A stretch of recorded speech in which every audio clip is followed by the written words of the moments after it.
It's like, where is the mic? Where is the mic? At one point she yelled, give me a fucking mic. And they didn't give it to her. Woof. Something felt strange the second it went down, and everybody in that room picked up on it at the exact same moment.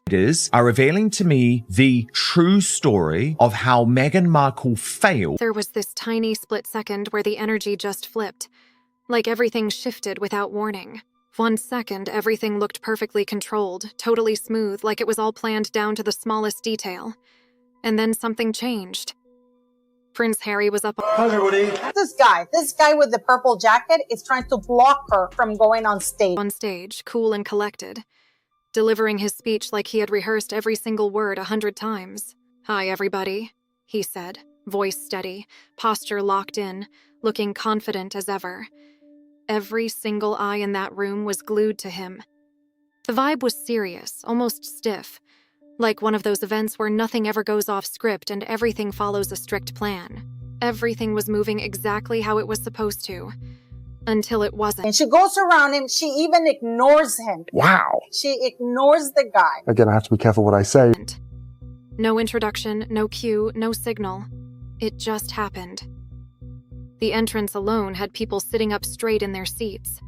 Conversations cut off mid-sentence, heads snapped toward the stage. In a split second, the whole room was locked in on the same moment. You could actually feel the tension building, thick and uncomfortable. People started realizing they might be watching something awkward unfold right in front of them. Moments like this usually stay behind closed doors, especially when it involves two high-profile figures standing side by side in front of a crowd. But this was happening live. Now, Harry has full control of the mic. When Meghan walked on stage, she could have said, "Oh, here's my wife," and hand over the microphone. Did he do it? No. For years, people have pointed out the same pattern. Harry suddenly stepping back while Meghan takes over the spotlight and handles the talking. It started to feel predictable, almost like a routine. Even their interactions carried this slight awkward vibe. But this time, that familiar pattern completely broke apart. Instead of that smooth rhythm, something felt way off. Meghan looked ready to take the spotlight again, like she had done so many times before. But the reaction she expected didn't come. No applause, no cheers, not even— This guy right behind Harry, the same guy that rejected to give her the mic last year, or is looking at her and he doesn't care. What? That polite clapping people usually give out of habit. Just a heavy, uncomfortable silence. And that silence, that was only the beginning.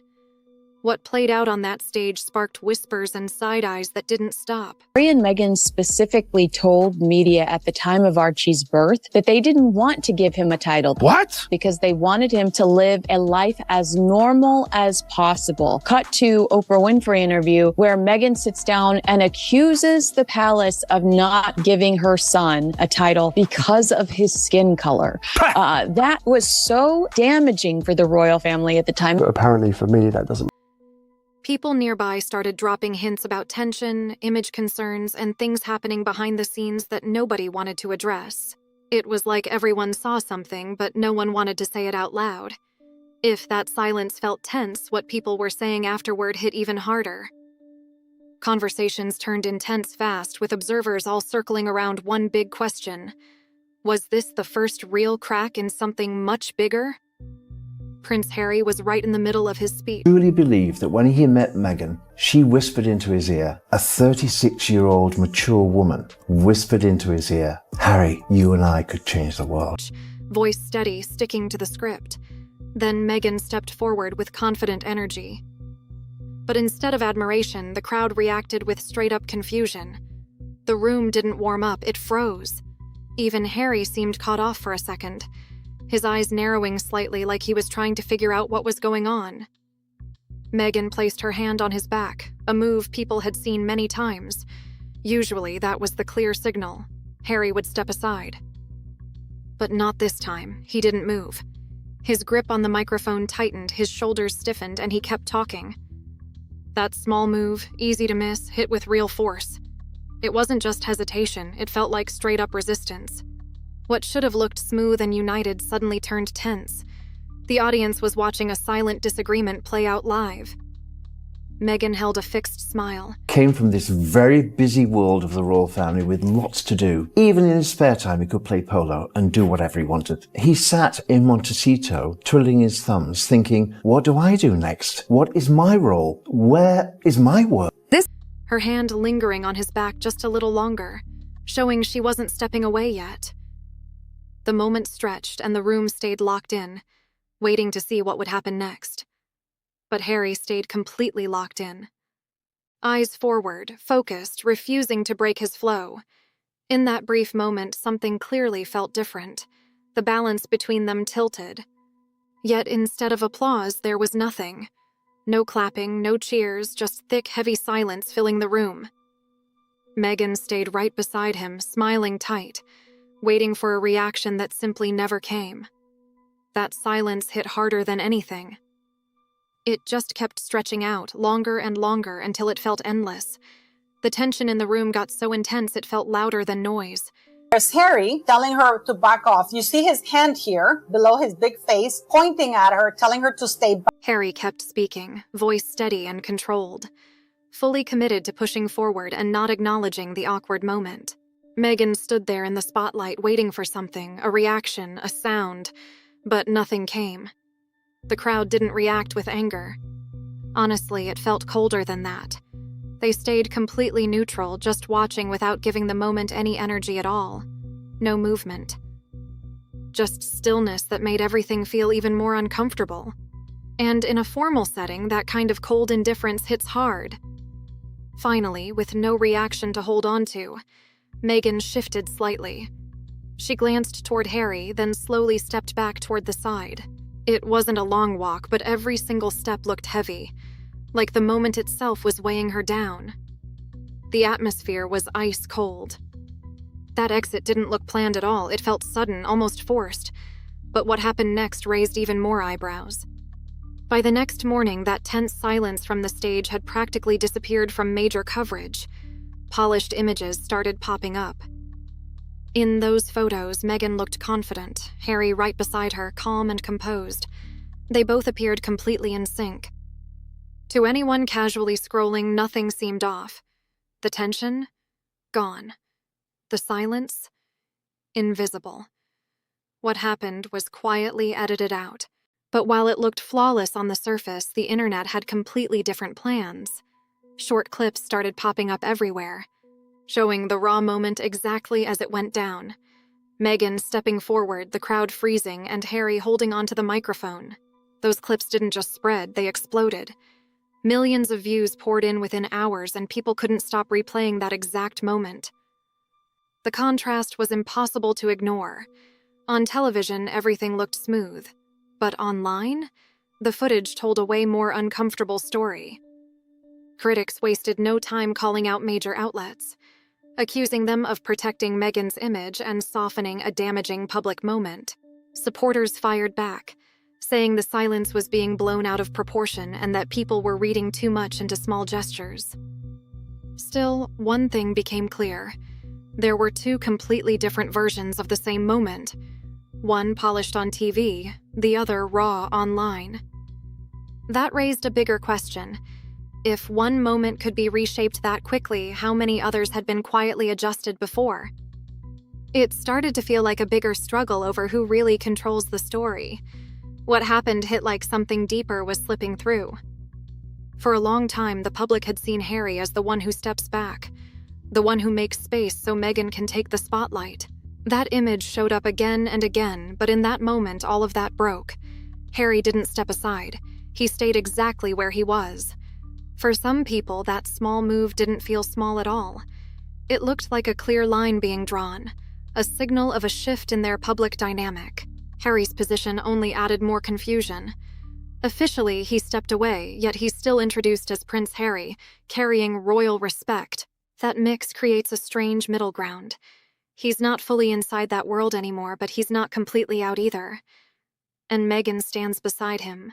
That contrast has people watching closely, trying to figure out what's really happening. Some insiders suggest the institution likes the lack of clarity. That balance keeps attention locked in and headlines moving. Whether people support them or criticize them, they stay at the center. And that moment on stage? It didn't create the tension, it made it impossible to ignore. That subtle pushback sparked bigger questions. Was he finally choosing his own direction? Was he done stepping aside? Either way, it didn't go unnoticed. The cracks are getting harder to hide. Because the biggest tension? It doesn't play out over microphones. It happens in private, behind closed doors, where real conversations take place. According to sources, disagreements run deep. Harry is said to want his children to experience parts of the tradition he grew up with. One idea is Eton, the school attended by generations of royals. He's reportedly imagined Archie walking those historic halls one day. For Harry, it's about heritage and staying connected to a life he once knew. But Meghan is said to see things very differently. According to insiders, she's focused on raising the children in California. Reports claim British upbringing talks are shut down unless conditions are met. As one insider put it, appropriate concessions would need to be made first.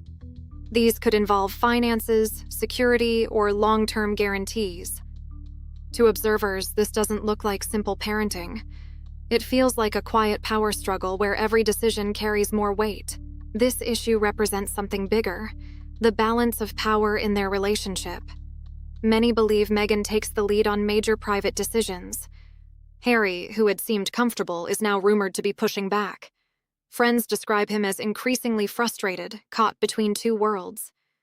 That kind of conflict doesn't just disappear, it builds. Their children have become the center of a clash, tradition versus independence. While the audience saw a quick moment with a microphone, people familiar with the situation say the real tension is far away from cameras.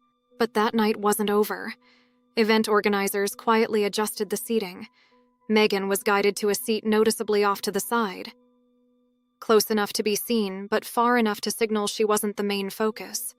No announcement was made, but the message was loud and clear.